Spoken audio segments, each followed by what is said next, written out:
ಮತ್ತು ರಾಯಣ್ಣನ ಇಲ್ಲೇ ಗಲ್ಲಿಗೆ ಹಾಕ್ಬೇಕಾದ್ರೆ ಈ ಊರ 1825 ಒಂದು ಕೇಂದ್ರ ಬಿಂದು ರೀ ಇಲ್ಲಿ ನಂದಗಡ. ಅವಾಗ ಹೇಳಿದಾಗ 1818 ಮಲ್ಲ ಸರ್ಜಾ ದೇಸಾಯಿ ಮಗ ಶಿವರುದ್ರ ಸರ್ಜಾ ರುದ್ರಮ್ಮನ ಮಗ ರೀ. ಚೆನ್ನಮ್ಮ ಎರಡನೇದಾಕಿ, ರುದ್ರಮ್ಮ ಪೈಲೇದಾಕಿ. ರುದ್ರಮ್ಮನ ಮಗ ಪಟ ಕಟ್ಟಿರ್ತಾರೆ. ಅವಾಗ 1816 ರೀ ಮಲ್ಲ ಸರ್ಜಾ ದೇಸಾಯಿ ತೀರ್ಕೊಂಡು ಬೆಳಕ ಅವ ಶಿವರುದ್ರ ಸರ್ಜಾಗ ಪಟ್ಟ ಕಟ್ಟಿದ ಮ್ಯಾಗ ಅವೇನು ಮಾಡ್ತಾನೆ ರೀ 2 ವರ್ಷ ಆಳ್ತಾನೆ. ಅವಾಗ 1816ರಿಂದ 1818 ಮಟ್ಟ 2 ವರ್ಷ ಆಳಿದಾಗ ಅವ 1,75,000 ರೂಪಾಯಿ ನಮ್ಮ ಖಾನಾಪುರ ಭಾಗದ್ದು ಇದ್ರ ಹಪ್ತೆ ತುಂಬೋದು ಬಂದಿರ್ತೈತಿ. ಅಂದ್ರೆ ಇದು ಹೊಲದ ಪಾಳೆ ತುಂಬಾಗ ಬಂದ್ಮೇಲೆ ಇವನಂತೆ ದುಡ್ಡು ಇಲ್ದಕ್ಕೆ ಏನು ಮಾಡ್ತಾನೆ ರೀ ಧಾರವಾಡ ಕಲೆಕ್ಟರ್ಗೆ ಈ ಭಾಗನ ಬರೆದು ಕೊಟ್ಟಿರ್ತಾನೆ. ಬರೆದು ಕೊಟ್ಟಾಗ ಇದು ಆಲ್ರೆಡಿ ಬ್ರಿಟಿಷರ್ ಅಂಡರ್ದಾಗ ಇರ್ತೈತಿ ರೀ.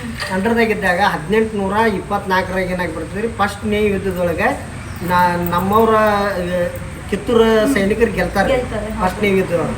2ನೇ ಯುದ್ಧದೊಳಗೆ ಏನಾಗ್ಬಿಡ್ತೈತಿ ರೀ ನಮ್ಮವ್ರು ನಮಗೆ ಮೋಸ ಮಾಡಿ ಅದ್ರಲ್ಲೂ ಏನು ಬಂದೂಕು ಗುಂಡುಗಳಿಗೆಲ್ಲ ನೀರೆಲ್ಲ ಹಾಕಿ ಅದೇ ರೀ ಸಗಣಿ ನೀರು ಬೆರೆಸಿ ಅದು ಮುಂದೆ ಅವ್ರು ಆಟ ನಡಿದಂಗೆ ಮಾಡಿ ಅದು ಯಾತ್ರ ಸಂಬಂಧ ಮಾಡ್ತಾರಂದ್ರಿ ಮೇಡಮ್ ಬರೀ ಒಂದು ದತ್ತು ಪುತ್ರನ ಸ್ವೀಕಾರ ಮಾಡೋದಕ್ಕೆ.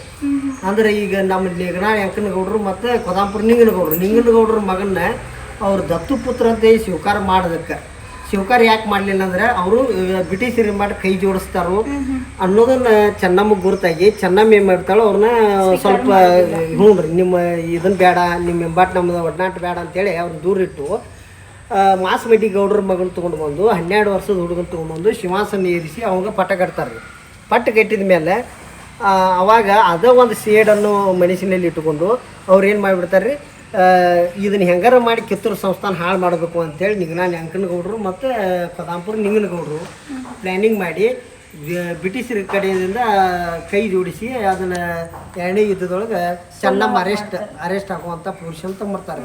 ಅಲ್ಲಿಂದ ಆಕೆ ಹೋದ ನಮ್ಮ ಬೈಲೊಂಗಲ್ಲ ಇದ್ರೊಳಗೆ ಕಾರಾಗೃಹದೊಳಗೆ ಇಡ್ತಾರೆ ರೀ.